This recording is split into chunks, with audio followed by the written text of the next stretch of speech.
No rush hours, no board meetings. Just me, a mug of black coffee, and the soft hum of solar panels warming to the morning sun. I wasn't born a mountain man. For 10 years, I lived in a cubicle, corporate software consulting, 12-hour days, glowing screens, synthetic light, and the quiet rot of burnout. When my parents died in a car accident, I inherited everything they'd kept tucked away in a dusty safety deposit box, a brittle map, an old key, and a handwritten letter from my grandfather.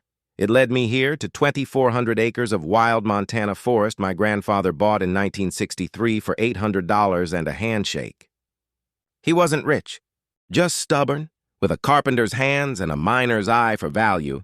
Back then, he said, land isn't money, it's memory you can walk on.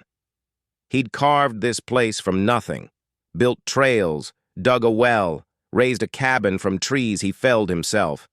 Every nail he hammered carried a promise that the family would never sell. When I first hiked in, the valley felt alive. A sea of pine and aspen stretched between two mountain ridges, a creek glittered through the middle like silver thread, and the air smelled so clean it hurt. I rebuilt the old cabin by hand, 2,200 square feet of quiet rebellion against everything fake and crowded in the world below. Off-grid, solar-powered, self-sufficient. No traffic. No neighbors, at least not until the Californians came.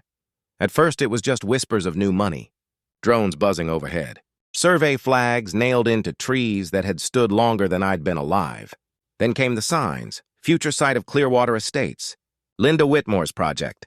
Luxury homes, glass walls, infinity pools, and private access to pristine Montana wilderness.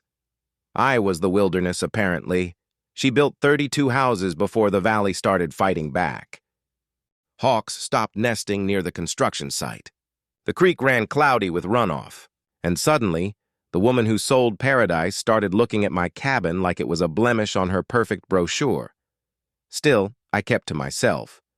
Paid my taxes, minded my business, fixed my own roof when the snow came heavy. I wasn't hurting anyone, but peace has a way of drawing envy. Because in a world where people buy influence with money, Linda couldn't stand the idea that someone like me, scruffy, independent, unbothered, owned something she couldn't control. The day she called the cops wasn't about a cabin.